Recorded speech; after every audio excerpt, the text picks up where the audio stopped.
ጸሎት ለታይታ አይደለም። እንደ ግብዞች እንዳጸልዩ ፈሪሳውያን ሰዱቃውያን ጸሐፍት እና ሲጸልዩ አደባባይ የሚባለው ቦታ ላይ ቆመው ይጸልያሉ፣ ጸሎት ያርዝማሉ። እንዴት አይነት ከለ የጸሎት ሰው እንዲባሉ እንደነሱ እንዳትሆኑ።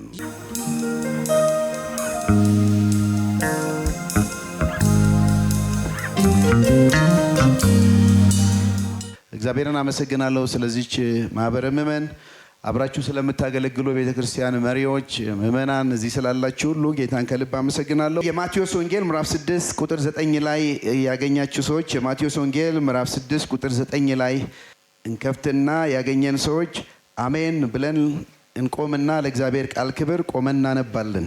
እናንተ ግን እንዲህ ብላችሁ በአንድነት ጸልዩ ይላል። ይሄን ጸሎት ነው በአንድነት የምንለው። አብረን ይሄንን ጸሎት እናነባለን ደግሞ እንጸልያለን። አንድነትን በለው። በሰማያት የምትኖር አባታችን ሆይ ስምህ ይቀደስ፣ መንግስትህ ትምጣ፣ ፈቃድህ በሰማይ እንደሆነች እንዲሁ በምድር ትሁን።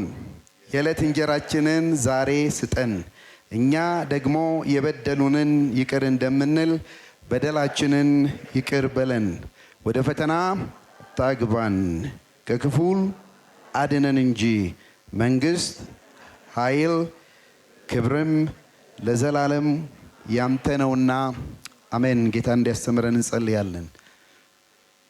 ሰማይ ሰማያት ከሰማይም በላይ ያሉ ሰማይ ሊይዙ የማይችሉ የዘላለም አምላክ እግዚአብሔር ሆይ አባታችን ሆይ እናመሰግንሃለን፣ እናከብርሃለን።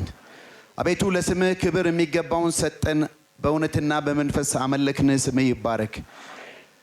ለወንጌል ማስፋፊያ የሚሆነውን ሰጠን፣ ስምህ ይባረክ። አሁን ደግሞ የቃል ፍቺ እንዲያበራልን ለኔ የተማረ ምላስ እንድሰጠኝ እዚህ ቁጭ ብሎ ለሚያደምጠው ህዝብ የተማሪ ጆሮ እንድሰጥ በኦንላይን ሆነው ደግሞ በየስፍራው ዛሬም በሚቀጥሉትም አመታት ስለሚሰሙ ቅዱሳን እናመሰግናለን። የቃል ፍቺ ያብራልን በጌታ በኢየሱስ ክርስቶስ ስም አሜን፣ አሜን፣ አሜን። እግዚአብሔር ይባርካችሁ። እንቀመጣለን። ሃሌሉያ። የኢትዮጵያ ምስኪኖች ጸሎት ለአሜሪካ ላለው ፕሬዚዳንት ዶናልድ ትራምፕ። በዋሽንግተን ዲሲ በአሜሪካ የምትኖር ፕሬዚዳንት ዶናልድ ትራምፕ ሆይ ስምህ በአሜሪካ ሁሉ ላይ እንደገነነ እንዲሁ በኢትዮጵያ ላይ ይግነን። መንግስትህ በዩናይትድ ስቴትስ ኦፍ አሜሪካ ላይ እንደሚገዛ በኢትዮጵያ ክልሎች ሁሉ ላይ ይግዛ። ፈቃድህ በዋይት ሃውስ እንደሆነች እንዲሁም በ4 ኪሎ ትሁን። የዲቪ ሎተሪያችንን በየአመቱ ሳይሆን በየዕለቱ በርከት አድርገህ ስጠን። እንደ ሀገር የተበደርነውን 68.9 ቢሊዮን ዶላር ለ132 ሚሊዮን ሲካፈል በነፍስ ወከፍ የሚደርስብንን $518 እዳችንን ይቅር በለን። እኛም ደግሞ ለወደፊት ስንበለጽግ የሚበደሩንን ይቅር እንደምንል ቃል እንገባልሃለን። ከኑሮ ውድነት፣ ከዘረኝነት፣ ከድህነት አድነን እንጂ ከጎረቤት ሀገራት ጋራ ወደ ጦርነት አታግባን።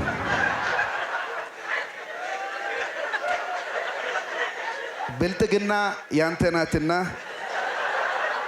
ሳይንስም ቴክኖሎጂም ለ4 ዓመት ታድለህ አሜን ይላል። ጸሎት መስመሩን ስቷል፣ ሀዲዱን ስቷል። ኢየሱስ ክርስቶስ በምድር ላይ ሲያገለግል ያዩት ነበር፣ ደቀ መዛሙርቱ ይመለከቱት ነበር። ማለዳ ማለዳ ከአባቱ ጋር ሲገናኝ ምሽቱን በጸሎት ሲያድር እና ከደቀ መዛሙርት አንዱ መምህር ሆይ እባክህ ጸሎትን አስተምረን ብሎ ጠየቀው። ዮሐንስም እኮ ደቀ መዛሙርቱን አስተምሯል። ብዙ ሃይማኖት በጊዜውም በእንደም ዘመን በዚህም ዘመን ያሉ ሃይማኖቶች ጸሎት አላቸው። 1-3 ነገር አላቸው። ማቴዎስ ላይ ይጸልያሉ ከአምላካቸው ጋር፣ ምጽዋት ይሰጣሉ ለድሆች፣ ከዛም ደግሞ ይጾማሉ። እነዚህ 3 ነገሮችን ያደርጋሉ እና ደቀ መዛሙርቱ እባክህ ጸሎትን አስተምረን ብሎ ጠየቁት። ይሄ ደቀ መዛሙርት እንኳን ጠየቀ ብዬ አስባለሁ። ምክንያቱም ኢየሱስ ክርስቶስ ያስተማራቸው በጣም ጥልቅ የሆነ ትምህርት አስተምሯቸዋል። ይኸውም የአባታችን ሆይ ጸሎት የሚባል ጌታ ደቀ መዛሙርቱን ያስተማረው ጸሎት እንጂ እሱ የጸለየው ጸሎት አይደለም። እሱ የጸለየው ዮሐንስ 17 ላይ ይገኛል። ይሄ ግን ያስተማራቸው ጸሎት ደቀ መዛሙርቱ እንዲጸልዩ እንጂ እሱ አልጸለየም። ለምሳሌ በደላችንን ይቅር በለን የሚል አለ። ኢየሱስ ክርስቶስ ፍጹም በደል የሌለው አምላክ ነው። ለእኛ ለበደለኞች ያስተማረው ጸሎት ነው። ሌላ ቦታም እንዲህ ይላል ማርቆስ 11:17 ላይ ቤቴ ለአሕዛብ ሁሉ የጸሎት ቤት ትባላለች፣ እናንተ ግን የወንበዴዎች ዋሻ አደረጋችሁት ብሎ ተናግሯል። ከምንም ነገር ይልቅ ቤቱ የጸሎት ቤት ነው። ለአሕዛብ ሁሉ የሚሆን የጸሎት ቤት ነው። ክብር ለእግዚአብሔር ይሁን። ይሄ የሚሰራው የዚህም 3 እጥፍ የሚሆነው እግዚአብሔር የሚሰጣችሁም የሚሰጠንም እንደ አካል እንደ መንግስት የሚሰጠን ቤቱ የጸሎት ቤት እንዲሆን ነው። ሌላ ነገር አይደለም። ቤቱ የአምልኮ ቤት እንዲሆን ነው። የእግዚአብሔር ቃል የሚነገርበት ሰዎች የደህንነት ወንጌል ሰምተው ከጨለማ ወደ ብርሃን ከሞት ወደ ሕይወት የሚመጡበት ቤት ነው። ቤቱ ከሌላ ቤት የሚለየው የጸሎት ቤት ነው። ይሄ ጸሎት ሕይወቴን ለውጦታል። እውነቱን ለመናገር የጸሎት አመለካከቴን ቀይሮታል፣ ሕይወቴን ቀይሮታል። አሁን እዚህም በመጣው ጊዜ አንዳንድ ቦታ ተናግሬዋለሁ። እኔ ስለጠቀመኝ ነው። በግሌ ይሄ ጌታ ጸሎት ዛሬ አብረን የምናየው ሕይወቴን ቀይሮታል። ከሁሉ በላይ የጸሎት ሕይወቴን ቀይሮታል እና አይ ሆፕ እናንተንም ይቀይራል ብዬ አስባለሁ። ሚሽን ተኮር ጸሎት ነው እና ሲጸልይ አስተምረን ካሉት በኋላ ቁጥር 5 ነው። ቁጥር 5 ማቴዎስ 6 ቁጥር 5 9 ነው ያነበብኩላችሁ። ትንሽ 1-4 ቁጥር ወደ ኋላ ሂዱና አንብቡት እና አንብበው። ስትጸልዩም እንደ ግብዞች አትሁኑ፣ ለሰው ይታዩ ዘንድ በምኩራብና በመንገድ ማዕዘን ቆመው መጸለይ ይወዳሉ። እውነት እላችኋለሁ ዋጋቸውን ምን ሆነዋል? ተቀብለዋል። አንተ ግን ስትጸልይ ወደ እልፍኝ ግባ፣ መዝጊያህንም ዘግተህ በስውር ላለው አባትህ ጸልይ። በስውር የሚያይ አባትህ በግልጥ ይከፍልሃል። ጌታ ጸሎት አስተምረን ሲሉት ጸሎት እንዲህ ነው ብሎ ከማስተማሩ እናንተ ግን እንዲህ ጸልዩ ብሎ ከማስተማሩ በፊት እናንተ ግን እንዲህ እንዳትጸልዩ ብሎ አስተምሯል። ሁለት ነገር፣ እናንተ ለሰው ታይታ እንዳትጸልዩ፣ እንደ ግብዞች እንዳትጸልዩ። ዛሬ ለዚች ምሽት ብቻ የሆነ ነገር እናንተን ግብዞች ላደርጋችሁ ነው። በኋላ ትመጣላችሁ ማለት ነው። እሺ አይዟችሁ፣ ለ50 ደቂቃ ነው። እንደ ግብዞች ለታይታ እናንተ ጋር እመጣለሁ እኮ እናንተም አይቀርላችሁ። ለታይታ አትጸልዩ። ግብዞች ያላቸው እነ ፈሪሳውያን፣ ሰዱቃውያን፣ ጸሐፍት እና ሲጸልዩ በየመንገድ ኮርነር ማለት ነው ወይንም እዚህ ሀገር አደባባይ የሚባለው ቦታ ላይ ቆመው ይጸልያሉ እና ከሰሜን ከደቡብ ከምስራቅ የሚመጣውም እንዲያያቸው ነው። ጸሎት ያረዝማሉ። እንዴት አይነት ከሌ የጸሎት ሰው እንዲባሉ እና በአደባባይ ነው መጸለይ የሚወዱት። እንደነሱ እንዳትጸልዩ በሉ እንዳትሆኑ። ኢየሱስ ክርስቶስ በአሁኑ ዘመን ይህን ጸሎት ቢያስተምር ምን ብሎ ያስተምር ነበር ብዬ አስባለሁ። እነ ግብዞች እነ ምናምን እነ ፈሪሳውያን ሰዱቃውያን ምናምን የሉም። ዝም እየሳስብ ግን ለታይታ የሚደረግ ጸሎት ስትጸልዩ እንደ ግብዞች እንደ ዘመኑ ሶሻል ኢንፍሉዌንሰርስ አትሁኑ። እነሱ ለሰው ይታዩ ዘንድ በዩቲዩብ፣ በፌስቡክ፣ በቲክቶክ በተለያዩ ሶሻል ሚዲያ ገብተው ላይክ ታፕ ገባ በሉ እንጸልያለን ብለው በአማርኛም በእንግሊዝኛም በኦሮምኛም በልሳንኛም ይጸልያሉ። እውነት እላችኋለሁ ማን ኦፍ ጋድ፣ ፕሮፌት፣ አፖስትል፣ መስራች፣ ባለራዕይ ወዘተ ተብለዋል። ዋጋቸው ተቀበል። አንተ ግን ስትጸልይ ወደ ጓዳ ግባና ጸልይ፣ በስውር የሚያይህ በአደባባይ ይከፍልሃል። ጸሎት ለታይታ አይደለም። በቃ እንደው አረፍተ ነገር ነው ይሄ፣ እንደ ኮት የሚደረግ ነው አይደል? ጸሎት ለታይታ አይደለም። 4.4 ጊዜ ጸሎት ለታይታ በስውር የሚያይ አምላክ አለ እና ኢየሱስ እንደ ግብዞች ለታይታ ጸልዩ አለና ሁለተኛ ደግሞ አሕዛብ ላደርጋቸው ነው። ኦፍ ኮርስ ናቸው። ሌላ ምንድን ናቸው? እንደ አሕዛብ ደግሞ ቁጥር 7 እስከ 8 እንደ አሕዛብም አትጸልዩ። አሕዛብ ቁጥር 7 በመናገራቸው ብዛት እንዲሰሙ ይመስላቸዋል። ስትጸልዩ እንደነሱ በከንቱ አንድነት እናንብበው አትድገሙ። እንደነሱ በከንቱ አትድገሙ። ስለዚህ አትምሰሏቸው፣ ሳትለምኑት አባታችሁ የሚያስፈልጋችሁ ያውቃል። ስለዚህ በመናገር ብዛት አይደለም። አሁን ደግሞ ጸሎት በመደጋገም ብዛት አይደለም። አንደኛ ነገሥት 19 ላይ ትዝ ይላችኋል። ኤልያስ ከባል ነገስታት ጋር ሲወዳደር እስቲ እናንተ መጀመሪያ ጸልዩ ሲል ከማለዳ እስከ ቀትር ድረስ ይላል። ባሎይ ስማን፣ ባሎይ ስማን፣ ባሎይ ስማን፣ ባሎይ ልሳን መሰለ አይደል? ባሎይ ስማን፣ ባሎይ ስማን፣ ባሎይ ስማን እያሉ ይጸልዩ ነበር። ግን የሚሰማ የሚያደምጥ አልነበረም። እና በመናገራቸው ብዛት ብቻ ብዙ ስለተናገሩ የሚሰሙ ይመስላቸዋል። አንተ ግን እንደሱ አይደለም፣ ገና የልብህን ሐሳብ ጌታ ያውቃል። እና ይሄ ጸሎት ተብሎ እነዚህ ሁለት ናቸው። አሕዛብ በመነጋገር በመደጋገም፣ ግብዞች ደግሞ ለታይታ በመሆን። ይሄ ነው በዘመኑ የነበረው ጸሎት። ደቀ መዛሙርቱም ያደጉበት ባህል ካልቸር ይሄ ነው።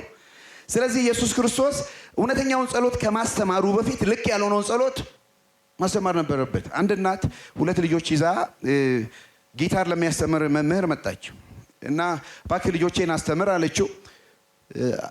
እሺ ያለ እና ልምድ አላቸው ወይ ሲል አይ ትልቁ ሞካክሯል፣ ትንሽ 1 ዓመት ያህል 2 ዓመት ሞካክሯል፣ ትንሹ ግን ምንም አልሞከረም አላት።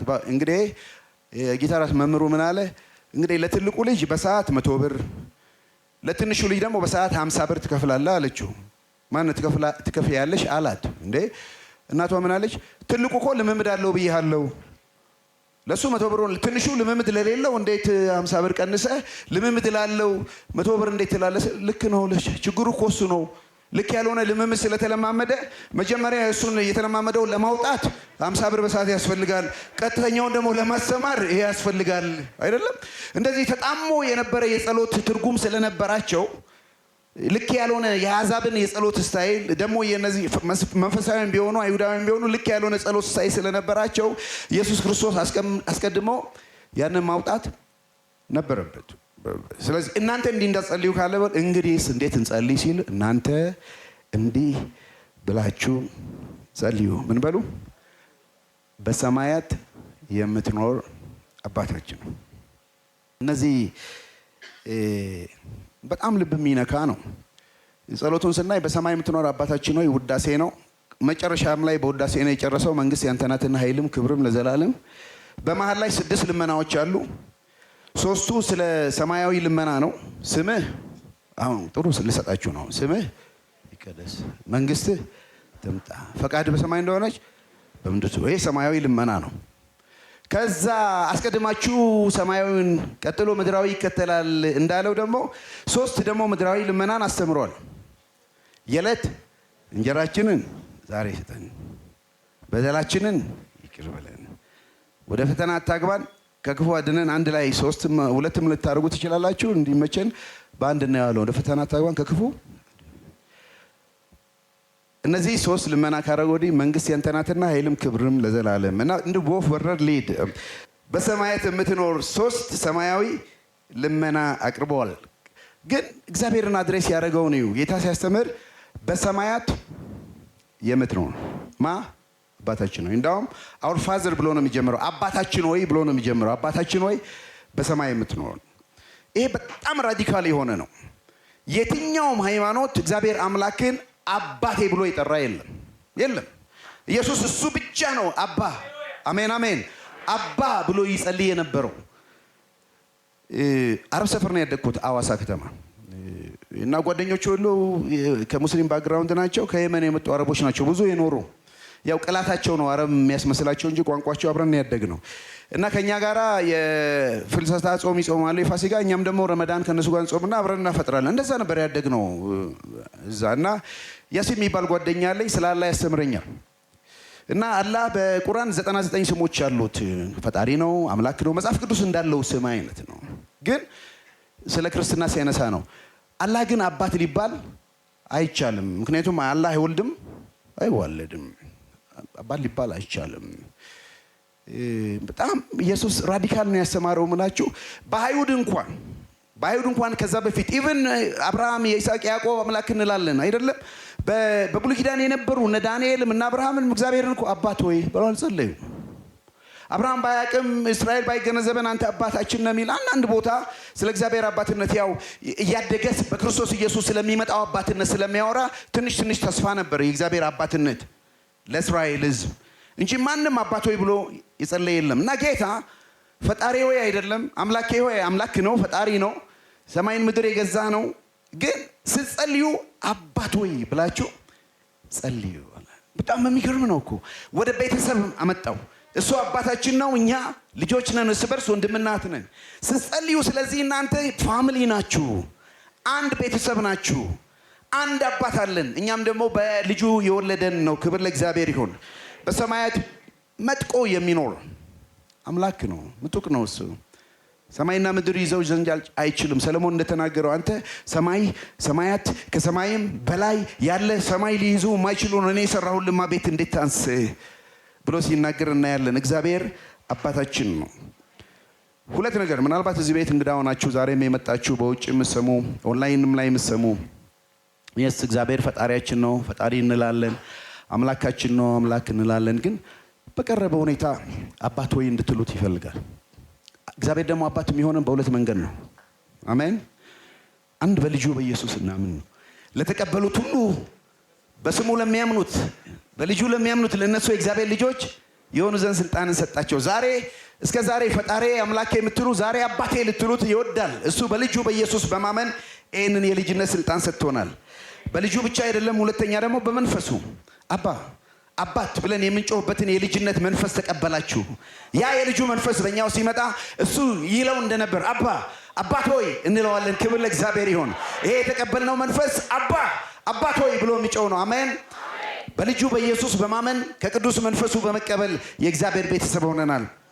ክብር ለእግዚአብሔር ይሁን። እስኪ አባቶች ልጆቻችሁን አሳዩኝ። አባቶች ልጆች አላችሁ፣ ተባረኩ። እንዲሁ አንድ ቀን እራት ስትበሉ ቤቱ ማምሯችሁ ሳሉ አባቶች እዚህ ያሉ ልጆች አሉ፣ እናቶች እዚህ ያሉ እናት አለች። አንድ ቤተሰብ ነው፣ አባት እናት ልጆች፣ ባል ሚስት ልጆች አለ። እራት እየበላችሁ እያለ ድንገት በሩ ኳኳ ይላል።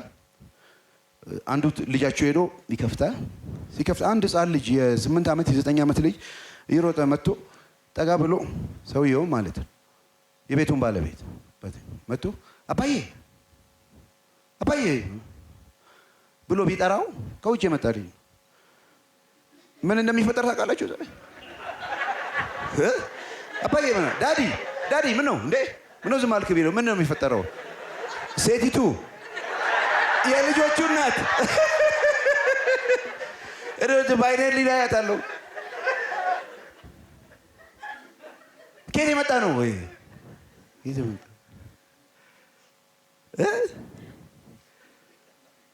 ከጋብቻ በፊት ነው። ግን ይሄ ህፃን ልጅ መጥቶ ጋሻቤ ቢል አቶ እንትና ቢል ዶክተር እንትና ቢል ፓስተር ገሌ ቢል ችግር አለ? የለም። አባት ግን ካለ ችግር አለ። ለምን ንገሩኝ። አልተወለደም። ስለዚህ ራይት የለውም። የሰውን አባት አባዬ ብሎ ሊጠራ የለውም። አባዬ ብሎ የሚጠራው የተወለዱ ብቻ ናቸው። አይደለም፣ የተወለዱ ብቻ ናቸው። አቶ ገሌ ሌላም ፕሮፌሽናል ስም መስጠት ትችላላችሁ። እሱ ነው። ስለዚህም በዚህ ቤትም ያላችሁ ምናልባትም እግዚአብሔርን በተለያየ ነገር ካወቃችሁ አባቴ ማለት ምንችለው በልጁ ስንወለድ ነው። በመንፈሱ ዳግም ስንወለድ ነው። አሜን አሜን አሜን አሜን ሃሌሉያ። እንደዛ ይመስለኛል። ወደ እግዚአብሔር መተን እግዚአብሔር ከቤተሰቦቹ ጋር ሲሰበሰብ መተን አባ ብንለው ከየት የመጣ ልጅ ነው? በልጁ ካልተወለደ በመንፈሱ ካልተወለደ። አሜን። ይሄ ነው ነፃነት ሰጣቸው። ራይት አዳፕሽን ተሰጠን። አዳፕት አደረገን በክርስቶስ ኢየሱስ። ስለዚህ በክርስቶስ ኢየሱስ ለሚመጡት ነፃነት የእግዚአብሔር ልጆች የሆኑ ዘንድ ስልጣን ሰጣቸው። አውቶሪቲ ተሰጥቶናል በልጁ ለሚመጡት። አሜን። ልቀጥል። ሶስቱ ልመናዎች ስምህ፣ አረ ድምጻችሁ ያንሳል። እስቲ ቅዱሳን ክፍል ስምህ ይቀደስ። የአባታችን ቤት እንደ ትልቅ ፋሚሊ ይሁት። በሰማይ ቤት ሄጄ እሰራላችኋለሁ፣ እኔ ደግሞ ስመጣ ወስዳችኋለሁ ብሏል። የአባታችን ቤት እንዲበላችሁ አስቡ። ዝም ብዬ ባምሯችሁ ፒክቸር አለኝ እዚህ ላይ ትልቅ ፋሚሊ ሩም ሳሎን ማለት እግዚአብሔር በአባትነቱ ቁጭ ያለው እኛ ዙሪያ የምንቀመጥበት። ከዛ በዚህ በኩል 3 ክፍሎች አሉ፣ በዚህ በኩል 3 ክፍሎች አሉ። በዚህ በኩል ገና ሲገቡ የቅድስና ሩም እግዚአብሔር ቅዱስ ሆኖ የተቀመጠበት ኢሳይያስ የገባበት ሩም ማለት ነው። በቅድስናው የምናየው ክፍል። ወደ ማለት ስትመጡ ደግሞ የመንግስት ትምጣ ንግስናው። እግዚአብሔር ለምድር ሁሉ ምንድን ነው? ንጉስ ነው። እግዚአብሔር በንግስናው ቁጭ ብሎ ደግሞ ሰማይና ምድርን የሚገዛበት እና ማጀስቲክ የሆነው ሩም ውስጥ እዩ። ከዛ ደግሞ ወደዚህ ስትመጡ የፈቃድ ክፍል እግዚአብሔር ኤክስኪዩት የሚያደርግበት ፈቃዱን በሰማይ በምድር የሚፈጽምበት አይደለ? ይሁን እያለ የሚያደርግበት ሩም። በዚህ በኩል ደግሞ ስትመጡ መጀመሪያ ስትመጡ የዕለት እንጀራችንን ዳይኒንግ ሩም ነው። ይሄ በጣም ወደው ክፍል ነው በነገራችን ላይ የሚበላበት ሩም ማለት ነው። የገበታ ሩም። ከዛ ደግሞ ወደ ማል ስትመጡ የይቅርታ ሩም እግዚአብሔር በምህረት ቁጭ ያለበት አይደለ? ምህረት እንድንቀበል ወደ ጸጋው ዙፋን እንቅረብ የተባለበት እና ወደዚህ ደግሞ ስትመጡ ሴኩሪቲ ሩም ነው። ጋርድ ያለበት አይደለም? ከክፉ አድነን ወደ ፈተና አታ ኤንጅልስ ምናምን የሚጠብቁበት ነው። እነዚህ ሩም እንዳለ ስሙ። ኦኬ የቅድስና ክፍል እንግባ። የመጀመሪያው ክፍል ኢሳይያስ የገባበት እንዲህ ይላል። ኢሳይያስ 6:1 ንጉሥ ዖዝያን በሞተበት ዓመት እግዚአብሔር ከፍ ባለና በከበረ ዙፋን ላይ ተቀምጦ አየሁት። የልብሱ ዘርፍ ቤተ መቅደሱ ሞልቶ ነበር። ኢሳይያስ 6 ሱራፌልም ከእርሱ በላይ ቆሞ ነበር። እርስ በርሳቸውን በመቀባበል በአንድነት ምን ይሉ ነበር? ቅዱስ ቅዱስ ቅዱስ የሰራዊት ጌታ እግዚአብሔር፣ ምድር ሁሉ በክብሩ ተሞልታለች ይሉ ነበር። እና አንድ መጽሐፍ ስለ ቅድስና ብታነቡ ሪኮመንድ ላድርጋችሁ። አርሲ ስፕሮ ይባላል። the holiness of God የሚል እሱ መጽሐፍ ብዙዎች አንብበው ህይወታቸው ተለውጧል። ቆይቷል ከተጻፈ ስቲል አክቲቭ ነው። እና ስለ ቅድስና ማንበብ the holiness of God አርሲ ስፕሮ ይባላል። አሁን እንዳትሄዱ ተከልክሏል አይደል? እንትሉ መጽሐፍ ይቻላል። ይህ ሰው ሲናገር እንዲህ አለ። እግዚአብሔር ፍቅር ነው አይደለም? እግዚአብሔር መሐሪ ነው። መጽሐፍ ቅዱስ ላይ ግን በሶስት ጊዜ እግዚአብሔር ፍቅር ፍቅር ፍቅር አልተባለም። እግዚአብሔር ታማኝ ታማኝ ታማኝ አልተባለም። ግን እግዚአብሔር ቅዱስ ቅዱስ ቅዱስ ተብሏል። ራእይ ላይም ተደግመዋል። ራእይ 4:8 ላይ አራቱ ሕያዋን ፍጥረታት ቀንና ሌሊት ሳያቋርጡ ይላል ቅዱስ ቅዱስ ቅዱስ ሶስት ጊዜ የነበረው ያለ የሚመጣው ሁሉን ቻይ ጌታ አምላክ ባለሶስት ነገር ያላቸው ሶስት ጊዜ ተጠቅሰዋል። ቅዱስ ቅዱስ ቅዱስ የነበረ ያለ የሚመጣ ሁሉን ቻይ ጌታ አምላክ። እነዚህ ባለሶስት ቅዱስ ቅዱስ ቅዱስ ተብሏል። አንዳንድ ሰዎች እግዚአብሔር አብ፣ እግዚአብሔር ወልድ፣ እግዚአብሔር መንፈስ ቅዱስ ስለሆነ እግዚአብሔር አብም ወልድም መንፈስ ቅዱስ ለማመልከት ነው ይላሉ። ችግር የለም። ግን ሶስት ጊዜ ትኩረቱ ስላለ በቃ የመጨረሻው ትኩረቱ እግዚአብሔር ቅዱስ ብቻ ሳይሆን ቅዱስ ቅዱስ ነው። እሱ ብቻ ሳይሆን የተለየ ቅዱስ ነው። እሱ የሚመስል የሌለ ነው። ፐርፌክት ነው በቅድስናው። ወደዚህ ሩም ውስጥ ነው ኢሳይያስ የገባው እና ወየው ጠፋው እግዚአብሔርን አይቻለሁ እና ረክሻለሁ አለ። እግዚአብሔርን ቅድስና የምናይበት ክፍል ነው። አሜን። እግዚአብሔር ወደዚህ ክፍል ያስገባን። ጸሎት በሰማይ ያለውን እግዚአብሔርን ቅድስና ወደ ምድር የምናመጣበት ቦታ ነው። ወደ እግዚአብሔር ቅድስና የምንጠጋጋበት ቦታ ነው። ከሱ ቅድስና ደግሞ ስንካፈል ወየው ጠፋው ያለው የእግዚአብሔር ድምጽ ደግሞ ማንን ልካለሁ ማንስ ይሄድልኛል እነሆ እኔ ላከኝ። ታውቃላችሁ ወርሺፕ ከሚሽን ጋር ነው። እውነተኛ ኢንካውንተር ሰው ከእግዚአብሔር ጋር ሲገናኝ እርኩሰቱ ይታየዋል፣ የሚጠፉ ሰዎች ይታየዋል፣ ለሚሽን ስራ ይነሳል። በአብዛኛው ብዙ ሰዎች የራሳችሁንም ታሪክ ብታዩ የወንጌል ቅናት ለሌሎች መናገር የሚያድርብን እግዚአብሔርን በወርሺፕ ውስጥ ኢንካውንተር ስናደርገው ነው። ቅድስናው ሲገባ አዲስ ኪዳንም ላይ ተደግሟል። ትዝ ይላችኋል። የአንጾኪያ ቤተክርስቲያን ላይ ነቢያት መምህራን ነበሩ። ስማቸውን ዘርዝረው እነሱ ሲጾሙ ሲጸልዩ ሲያመልኩ መንፈስ ቅዱስ ጳውሎስና በርናባስን ስለኔ ለዩልኝ፣ እነሱም ተልከው ሄዱ።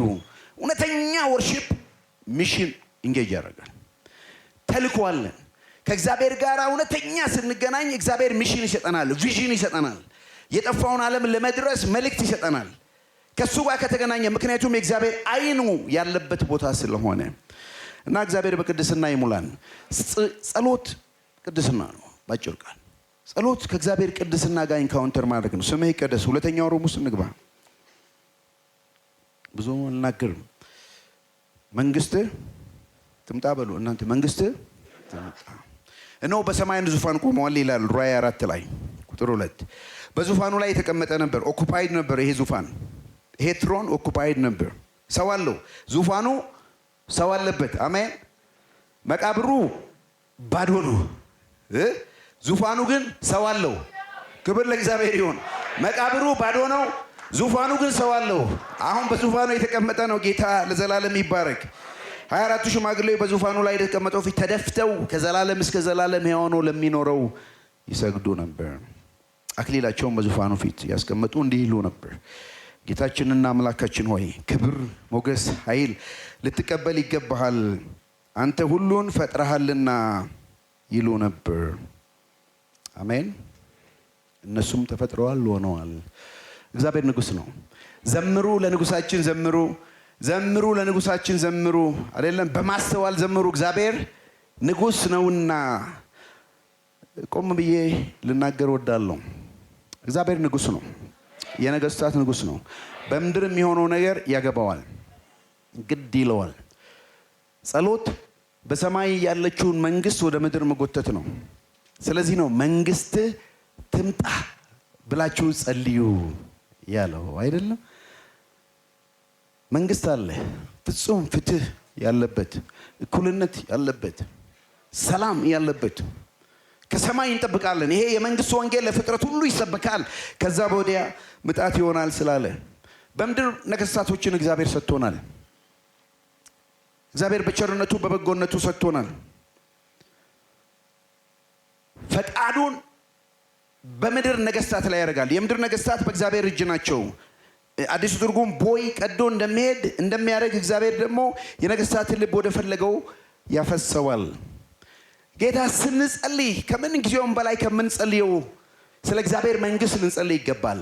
ስለ ምድራዊ ነገስታቶቻችን ልንጸልይ ይገባል። ከሁሉ አስቀድሜ ጸሎትና ልመና ምልጃ እንዲደረግ አሳስባለሁ፣ ሰዎች ሁሉ እንዲድኑ በሚወድ ጌታ ስለሚል። ምርጫ አለ በሀገራችን። እንጸልያለን። ምንጸልየው አቤቱ በሰማይ ያለችው ፈቃድ በምድር ትሁን፣ አቤቱ በሰማይ ያለችው ፈቃድ በምድር የሚያደርጉ ነገስታትን መሪዎችን ስጠን ብለን እንጸልያለን። እኛ ያልጸለይ ማን ሊጸልይ? እኔ የምኖርበት አካባቢ ሳውዘርን ስቴት ነው የሚባለው፣ ኖርዝ ካሮላይና ውስጥ ነው የምኖረው። በዚህ በሲቪል ራይት ሙቭመንት ውስጥ እነ ማርቲን ሉተር ኪንግ ማለት ነው ባይ ዘ ዌይ የጥቁር ተሟጋቾች ሰላማዊ ነን ቫዮለንስ ሙቭመንት ያካሄዱ መሪዎች ናቸው። ፖለቲከኞች ብቻ አልነበሩም፣ የቤተ ክርስቲያን ፓስተሮች ናቸው። እንዳው ትንሽ ግሊምስ ብሰጣችሁ አሁን የለም። በ1950 60ዎቹ ዓመተ ምህረት ጥቁር በአጠቃላይ መምረጥ አይችልም፣ ይሄ ቮት ማድረግ አይችልም። በስንት መስዋዕትነት ነው የመጣው። አይችልም ነበር። በኋላ ቮት ማድረግ ተቻለ። አሁን ከዛሬ 14 ነው 16 ዓመት በኋላ ቮት ማድረግ ብቻ ጥቁር ሳይሆን ምን መሆን ጀመረ? መመረጥ ጀመረ። አሁን በዚህ ዘመን ነው እኛ እዛ ያለ ነው። እና ድሮ ታሪክ አለ፣ ሙዚየም አለ፣ የሄዳችሁ የምትጎበኙት። ልጆቻችንም ሲማሩ የሶሻል ስተዲ እኛ ሀገር ታሪክ እንደምንለው ትምህርት ላይ አለ። ሽንት ቤት መሄድ ስትፈልጉ በየሬስቶራንቱም በየቤቱ ሁለት ነው ያለው። የመጀመሪያው ፎር ዋይትስ ኦንሊ ይላል፣ ዋይት ለሆኑ ነጮች። የሚቀጥለው ደግሞ ለጥቁሮችና ለውሾች ነው። በኢየሱስም በኢየሱስ የሀገሬ ሰው መች ይቀበላል? ዘራፍ በእንደዛ አይነት አድገው ነው ይሄ ነፃነት ያመጡት። እና ጥቁሮች ይበዛሉ በሳውዘርን ስቴት ውስጥ። እና ሶስት ነገር ነው ያነሱት። ምንድን ነው ያሉት?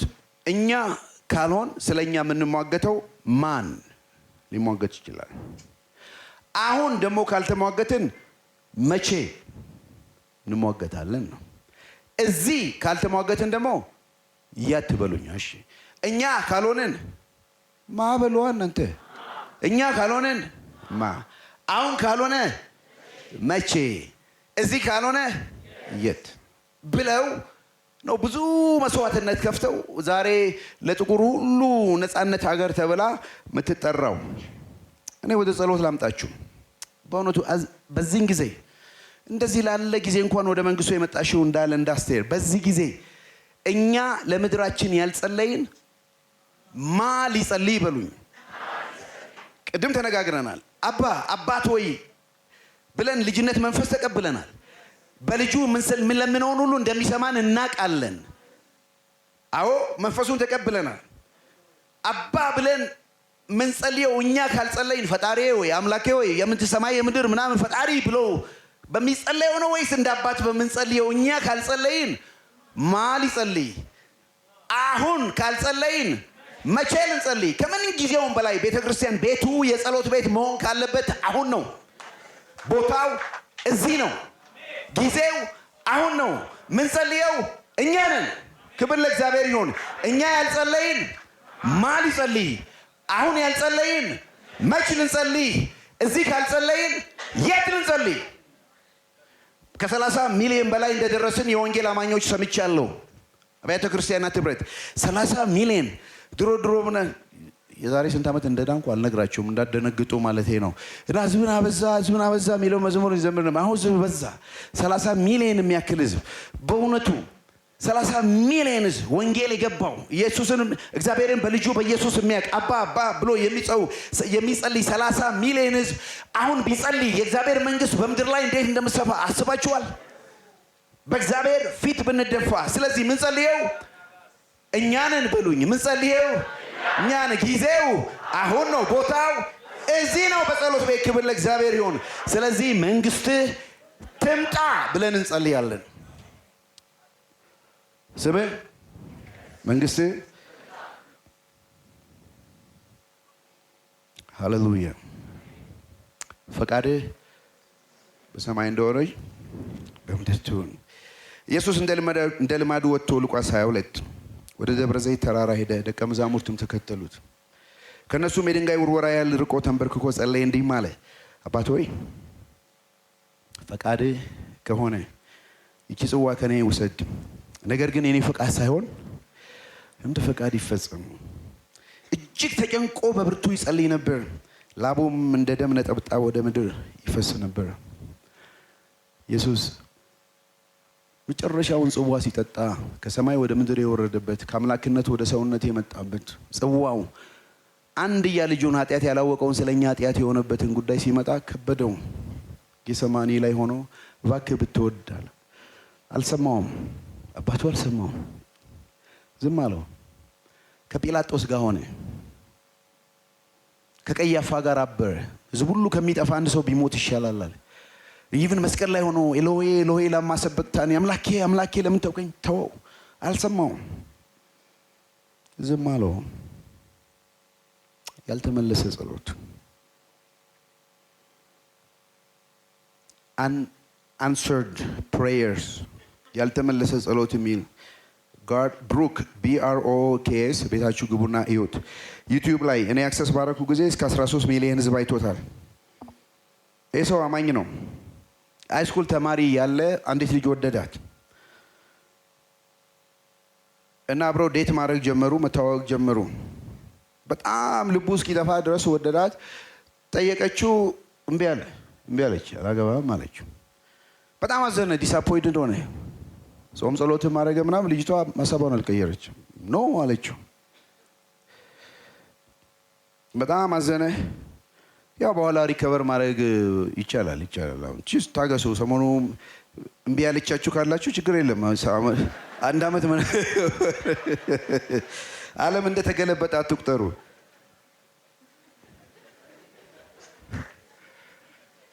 እሱም አገባ፣ እሷም አገባች።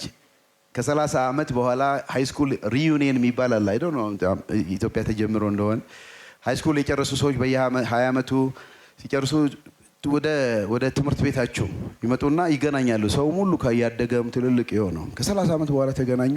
እሱ ሚስቱን ይዞ መጣ፣ እሷም ባሏን ይዛ መጣች። ተዋወቁ፣ አስተዋወቁ፣ ትንሽ ጊዜ አወሩ። በኋላ እሱ የሄደበት ዳይሬክሽን እና እሷ የሄደችበት ዳይሬክሽን ፕሮፌሽን ኮምፕሊትሊ ይለያያል፣ በጣም ይለያያል። እና ቤቱ ገባና ይሄ መዝሙር ጻፈ። እግዚአብሔር ሆይ ስላልተመለሰው ጸሎቴ አመሰግንሃለሁ። Some of the greatest gifts are unanswered prayer. እግዚአብሔር ከሰጠኝ ብዙ ስጦታ ሰጥቶኛል፣ ግን ከሁሉ ስጦታ ያልሰጠኝ ያልተመለሰ ጸሎቴ ነው። እግዚአብሔር ሆይ አመሰግንሃለሁ። አሜን አሜን አሜን። አመስግኑ። ስላልተመለሰ ጸሎት እግዚአብሔርን አመስግኑ። yes ያልተመለሰ ጸሎት እንደዚህ እኮ ትንሽ ላሳስባችሁና እግዚአብሔር እንደው የለመናችሁትን ዛሬ 10 ዓመት 20 ዓመት ምናምን 5 ዓመት ወጣቶች ናቸው በብዛት እንደው ያኔ የለመናችሁትን ቢሰጣችሁ ኖሮ ዛሬ እዚህ ቦታ ቁጭ ብላችሁ ጌታን ታገለግሉ ወይ ታመልኩ ነበር? አዎ እንዲህ ሚላ ይቻላል። እግዚአብሔር ለኛ የሚጠቅመንን ያውቃል። አባታችን ስለሆነ ልጅ ሰዓት ሊነካ ሲል አባት እናት ይከለክላል። ወላጅ አይደለም እርር ብሎ ያልቅስ እንጂ ይቀጣላል እንዴ? በርግጥ እኔ ልጄን አቃጥየዋለሁ ካልነካው ምናምን አለ ስቶቭ ነካለው አንድ ቀን በቃ ከእናቱ ሳታይ ፈቀድኩለት። ከዛ ወዲህ ነፍሱ እግዚአብሔር እንደኔ አይደለም። ትንሽም ቢሆን እንድንቃጠል አይፈልግም። አንዳንዴም ደግሞ ይለቀናል አይደል? የተመኙትን ሰጣቸው ለነፍሳቸው ምናምን የሚባል አለ። እሱ ከባድ ነው። በ1989 አካባቢ በእኛ አቆጣጠር ምናልባት በ81 ለውጥ ከመምጣቱ በፊት ነው። ብሔራዊ ውትድርና የሚባል ነገር ነበረ። እመኑኝ ወጣቶች፣ መንግስት እየወሰደ ምናምን ተዋጉ ይል ነበር። እኛ ተደብቀን ነበር የምንኖረው ማለት ነው። ከዛ በስንት መከራ ፓስፖርት አገኘውና ወደ አሜሪካ ለመሄድ ቦሌ ገባው። ያኔ ሰገነቱ አልተከለከለም። ቤተሰቦች መጡ፣ ከሐዋሳ እዚህም ያሉ አገልጋዮች ሁሉ መጡ፣ ገቡ። እኔም አለፍኩኝ። ሴኩሪቲ ምናምን የሚባለውን አልፌ መጨረሻ ላይ ወደ ጌቱ ልንገባ ስንል እድሜን አየና ወጣት መሆኔን አይቶ አይ ምንድነው ሴኩላር ምናምን ተላልፏል፣ ወጣት አይወጣም አለኝ። ደነገጥኩ። አዎ በኋላ እዛ ገባና ሻምበል አሉ ኮሚሳሪያት ገባና እናገር። ሻምበሉ የአባት ሀገር መሰለ እንደ የፈለክበት ወጣት አይወጣም። የታለ ፓስፖርት ሲለኝ አይ እዛ ይዘውታል አልኩ። በሊድ አለኝ እና ወላጆቼ እዛ ይጠብቃሉ። እንትኑ እቃችን ተጭኗል። እኔ የለውም ከመሄዱት በኋላ ፕሌኗ ማኮኮብ ሲጀምር ታናሽ ወንድሜ እየሮጠ መጣ። ሲያየኝ እዛው ምን ነው አስቀሩኝ እኮ ስለው ቀድሞም ሚድናይት ነው ልጁ፣ ፊቱ ትንሽ ተጎራ ያለ ነው። እኩለ ሌሊት ሆነ ማለት ነው። በጣም ደነገጠ ከኔ በላይ። ከዛ ቃዬ በኋላ ምንድነው ሚድል ኢስት ከሚመጡ ሰዎች ጋር ወጣው ምናምን። እናንተ አልተለወጣችሁም፣ ለውጥም የለባችሁ። ልክ አዚፍ ከውጪ እንደመጣ ሰው ማለት ነው። ከባድ ጊዜ ነበር እና ወደ ሐዋሳ ከይኩ ይዞኛል። ላይ እዚህ ቀረው። የዛን ቀለት ከሚሸኙኝ ሰዎች መካከል በቃ ስንመለስ እያዘነን ከአንዲት ወጣት ጋር አብሬ ወደ ተመለስኩ። ከዛ the rest is story ይባላል። የዛን ቀን ነገሩ ከዚች ልጅ ጋራ ጀመረ ማለት ነው። ከአሜሪካ የቀረው ቀን አሁን የ26 ዓመት ሚስቴ ናት። የሁለት ልጆቼ እናት ናት። እና እኔ ቆሜ እግዚአብሔር ሆይ እንኳን ያ የሻምበሉ ልብ አደነደንከው፣ እንኳን አላሳለፉኝ እዛ አልገባው፣ ስላልተመለሰ ጸሎቴ አመሰግንሃለሁ። ያኔ ብሄድ ኖሮ ኑሮዬ ምን እንደሚሆን አላውቅም። ይሄ ሰው ታሪክ ነው። ግን አንድ ታሪክ ነግራችኋለሁ። አባት ሆይ ብትወድ እቺ ጽዋ ከኔ ትለፍ። ኤልሆይ ኤሎሞይ ላምባ ሰበክታኛል። እኔ እንዲህ እላለሁ፣ እግዚአብሔር አባት ሆይ እንኳን የልጅን ኢየሱስ ክርስቶስ ጸሎት አልሰማሁ፣ እንኳንም አልመለስክለት፣ እንኳንም አላደመጥከው፣ እንኳንም አይንን አዞርክበት። በሱ ቁስል እኛ ተፈወስን፣ በሱ ሞት እኛ ሕይወት አገኘን። በኢየሱስ ባልተመለሰ ጸሎት ይሄ ሁሉ ይሰበሰቡ ዘንድ በደዌ ያደቀው ዘንድ እግዚአብሔር ፈቀደ። ከነፍሱ ድካም ብርሃን ያያል። ጻድቅ ባሪያዬ በእውቀቱ ብዙዎችን ያጸድቃል የተባለው ይመለስ ዘንድ የልጁ ኢየሱስ ክርስቶስ በመስቀል ላይ ዝም አለው አባቱ። እኛ ሁሉ እንድን ዘንድ ስላልተመለሰው የጌታ ጸሎት እግዚአብሔር እንባርካለን። እኛ ሁሉ ያልተመለሰ የክርስቶስ ኢየሱስ የጸሎት ውጤት ነን። በሱ ደም የተዋጀነን። ክብር ለእግዚአብሔር ይሁን። አሜን አሜን አሜን አሜን አሜን። 10 ደቂቃ አለችኝ። ሶስቱን ነገር በለውሳስ ልሂድ። አስቀድማችሁ እግዚአብሔርን ጽድቁን ፈልጉ፣ ሌላ ሁሉ አስቀድማችሁ የስሙን ቅድስና አስቀድማችሁ የመንግስቱን መስፋት አስቀድማችሁ እግዚአብሔርን ፈቃድ፣ ሌላው እነዚህ ሶስቱ ይጨመራሉ። የዕለት እንጀራችን ስለኛ ሶስት ልመና ዛሬ ስጠን። መዝሙር 145 የሁሉ አይን አንተን በተስፋ ይጠብቃል፣ አንተ ምግባቸውን በወቅቱ ሰጣቸዋለህ። አንተም እጅህን ትዘረጋለህ፣ የዋን ፍጥረት ሁሉ ፍላጎት ታረካለህ። እግዚአብሔር አባታችን ነው። በፊቴ ገበታን አዘጋጀህልኝ፣ ጽዋዬ የተረፈ ነው። አባታችን ዳይኒንግ ሩም ብዙ ነው፣ ምሎ ነው። እግዚአብሔር መጋቢ ነው። ምናልባት ስራታችሁ በየወሩ የምታገኙት ነገር ያልበቃችሁ ካላችሁ እግዚአብሔር በፊታችሁ ገበታን ያዘጋጃል። እግዚአብሔር መጋቢ ነው። አንዳችም አያሳጣኝም ይላል። ክብር ለእግዚአብሔር ይሁን። የምሕረት ክፍል በደላችንን ይቅር በለን።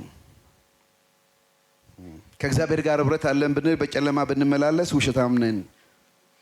ነገር ግን እሱ በብርሃን እንዳለ እኛም በብርሃን ብንመላለስ፣ አንደኛ ዮሐንስ ነው። ቤታችሁ ገብታችሁ አንብቡ። እርስ በርሳችን ህብረት አለን። የልጁ ኢየሱስ ክርስቶስ ደም ከኃጢአት ሁሉ ያነጻል።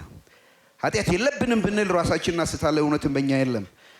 ኃጢአታችን ብንናዘዝ ኃጢአታችን ይቅር ሊል ከአመፃ ሁሉ ሊያነጻን ታማኝ ነው። ክብር ለእግዚአብሔር ይሁን። ሁሌ የምገባበትም ሩም ነው፣ የምሕረት ሩም ነው። ያለ ምሕረት ምን አለኝ ብሎ ዘምረዋል። እግዚአብሔር እጅግ የሚምር እጅግ የሚራራ አምላክ ነው። ዛሬ እዚህ ቆሜ የምናገረው የእግዚአብሔር ምሕረት ስለበዛ ነው። ቸርነቱ ስለበዛ ነው። በጎነቱ ስለበዛ ነው። እግዚአብሔር በምሕረቱ ባለጠጋ፣ በበደላችንና በኃጢአታችን ሙታን በነበርን ጊዜ ከእግዚአብሔር ጋር ሕይወትን ሰጠን እግዚአብሔር ይላል። ነገር ግን እግዚአብሔር በምሕረቱ ባለጠጋ ስለሆነ ይላል። ደስ ይለኛል። እግዚአብሔር ምሕረቱን ዲስፕሌይ ያደርግ ዘንድ እኔም ከኃጢአተኛው ዋና እኔ ነኝ፣ እግዚአብሔር ግን በእኔ የምሕረቱን ታላቅነት ያሳይ ዘንድ ገለጠው ይላል። እግዚአብሔር የምሕረት ድሃ አይደለም፣ በምሕረቱ ባለጠጋ ነው። እዚህ ባለጠጋ የሚባል አዲስ ወርድ አንድ ቦታ ስናገር ነግረውኛል። እኔ በነበርኩ ጊዜ ባለጠጋ የሚባል ቱጃር ሲባል ነበር። በዛ ዘመን ያደጋቸዋል። ቱጃር ነው። እሺ ባለጠጋ ቶሎ ስጡኝ። ባለጠጋ ወጣቶች ቅባት፣ አዎ አዲስ ቅባት የሚባል ከየት እንደመጣ አላውቅም። ቅባት ረስቼው ነበር። አዎ ቅባታም ነው የሚባለው ማለት ነው። ባለጠጋ ቅባት፣ አዎ እሱ ነው የጠፋብኝ። እሺ ሌላ ባለጠጋ ዲታ፣ ይሄ እኔ ዘመን የነበረ ነው። ባለጠጋ ሞጃ፣ የለም ሌላ ቱጃር። ጋይ ተስፋ ወርቅነህ፣ ፓስተር ተስፋ ወርቅነህ አልፋና ኦሜጋ መጽሐፍ ጽፏል። ስለ ራእይ ያስተምራል። ዩቲዩብ ላይ ያለ የተወደደ አባት ነው። ከመጀመሪያዎቹ አገልጋዮች መሀል ነው። እኛም አባታችን ነው። እሱ አንድ ቀን ሲሰብክ እንዲህ ሲል ሰማው።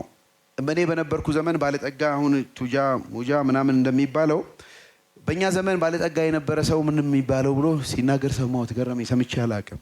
አንድ ሰው በጣም ባለጠጋ ከሆነ ይሄ ሰው በሀብት የጨቀየ ነው ነበር የሚባለው አለ። የጨቀየ ሀብታም ነው የሚባለው። አሁን ምን ይሰጣል አይደል? የጨቀየ ሀብታም ነው። እግዚአብሔር በምሕረት የጨቀየ ነው። ክብር ለእግዚአብሔር ይሁን። እግዚአብሔር በምሕረቱ ባለጠጋ ነው። የምሕረት ድሃ አይደለም። የምሕረት ድርቀት የለበትም። እሱ መሐሪ ስለሆነ እኛም ደግሞ በምሕረቱ በቤቱ አለን፣ እንዘምራለን፣ ሃሌሉያ እንሰብካለን።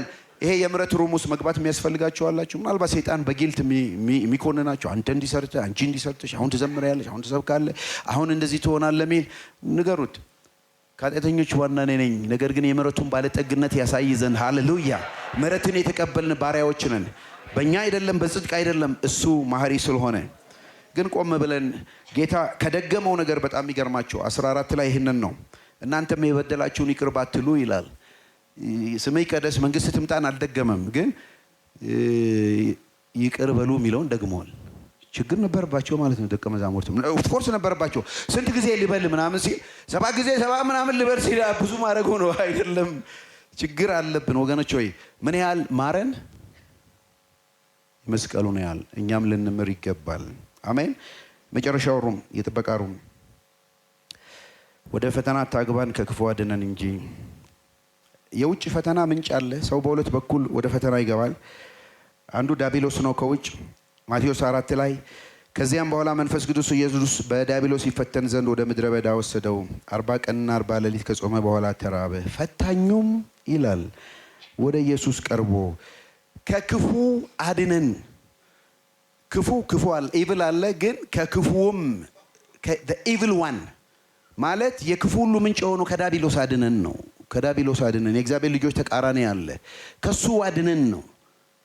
እሱ ነው የክፉ ሁሉ ምንጭ። ዲያብሎስንም ማን ነው ኢየሱስንም ሊፈትን እንዳለው ከዲያብሎስ በውጪ ከውስጥ ደግሞ ያዕቆብ ላይ ሌላ ፈተና አለ በገዛ እጃችን መንገባበት ዳቢሎስ ከውጪ ከውስጥ ማንም ሲፈተን እግዚአብሔር ፈተነኝ አይበል ምክንያቱም እግዚአብሔር በክፉ አይፈተንም እሱ ማንንም አይፈትንም ነገር ግን እያንዳንዱ የሚፈተነው በራሱ ክፉ ምኞት ሲሳብና ሲታለን ነው ይልና ቁጥር 15 ያዕቆብ 1 ምኞት ከጸነሰች በኋላ ማንን ትወልዳለች ኃጢአትን ትወልዳለች ኃጢአት ካደገች በኋላ ሞት ዋው ልብ ብሩ ትንሽ ንቁም ምኞት ትጸንሳለች አይ ቲንክ ያዕቆብን ሲጽፍ የዘፍጥረቱ ታሪክ አምሮ ውስጥ ያለ ይመስለኛል ሴቲቱም አየች ተመኘች በላችም የሚለው ምኞት ጸነሰች አየች ተመኘች ከዛ ምን ሆነች ኃጢአትን ወለደች ስትበላው ኃጢአት ገባ ኃጢአትም ካደገች በኋላ ይላል ሞትን ትወልዳለች እሺ እናት ልጅና የልጅ ልጅ ይታያቸዋል እናቲቱ ማን ናት አያት ሆነች ማለት አያቲቱ እሺ ቆይ እናት ላርጋ ምኞት እናት ናት ምኞት ጸንሳ ምን ወለደች ኃጢአት ልጅ ናት የልጅ ልጅ ደግሞ ኃጢአት ደግሞ ካደገች በኋላ ሞት እነዚህ ምኞት ኃጢአት ሞት በሁለቱ መሃል ጊዜ አለ ታውቃላችሁ ምኞት ከጸነሰች በኋላ ይላል እኛው ምኞት እንደሰው ከሆነ 9 ወር ነው የምትጸንሰው በዚህ በ9 ወር እንትን ማስወገድ ጥሩ ነው እንዳትወለድች የተጸነሰችው ኃጢአት የምትባለው ኃጢአት ደግሞ ተወልዳ ካደገች በኋላ ነው የሚለው እንዳታድግ እሷንም መጀመሪያ እንዳትወለድ አቦርት ማድረግ ጥሩ ነው ከተወለደች በኋላ ደግሞ በእንጭጩ ካለበዛ ምን ትወልዳለች ሞትን ወደ ፈተና እንዳትገቡ ከዳቢሎስ እንጠበቃለን ከራሳችን ምኞት ደግሞ እንጠበቅ ምናልባት አንዳንድ ያሰብናቸው ምኞት ኃጢአት ይሆናል ነገ ሞትን ሊያመጣ ይችላል ከክፉ አድነን የሚባለው ከራሳችንም እንድንድን ነው መደምደሚያው መንግስት ያንተ ናትና ኃይልም ክብርም ለዘላለሙ አሜን መዝሙር 45 እንዲህ ይላል እግዚአብሔር ሆይ ፍጥረት ሁሉ ያመሰግናል ቅዱሳን ይባርኩሃል ስለ መንግስት ክብር ይናገራሉ ስለ ኃይል ይነጋገራሉ በዚህም ለሰው ልጆች ብርቱ ስራህን የመንግስትን ክብር ግርማ ያስታውቃሉ መንግስት የዘላለም መንግስት ናት ግዛት ለትውልድ ሁሉ ጸንቶ ይኖራል እነዚህ 6 ሮሞች ምናልባት ነገ እሱ የቅድስና ነገር እያሰባችኋል የቅድስና ሮም ውስጥ ግቡ ስም ይቀደስ በቃ የምትሰሙትም መዝሙር የምታነቡትም ዲቮሽን ካለ ስራ ቦታ ስገቡ ቀደም ብላችሁ እግዚአብሔር ሆይ ዛሬ ስም በዚህ መስሪያ ቤት ይቀደስ በዚህ ቦታ ራይድ ምሰሩ ለተለያየ ነገር የምታረጉ ዛሬ እግዚአብሔር ሆይ ስምህን እቀድሳለሁ የስም ቀዳሽ የክብር ወራሽ መሆን እፈልጋለሁ ስም ይቀደስ ከነጎዲያ ንግስናውን እናስብ ለምድራችን ነገስታት የምንጸልይበት መንግስት ትምጣ ይሄ መንግስት ወንጌል ከዚህ ቤት እስከ ምድር ዳርቻ ከአርሞኒየም እንዲወጣ እስከ ምድር ዳርቻ እንዲደርስ በሚቀጥለው ቀን ስለ እግዚአብሔር ፈቃድ ጌታዊ ፈቃድ በህይወቴ ትሁን ብለን ብንጸልይ በሚቀጥለው ቀን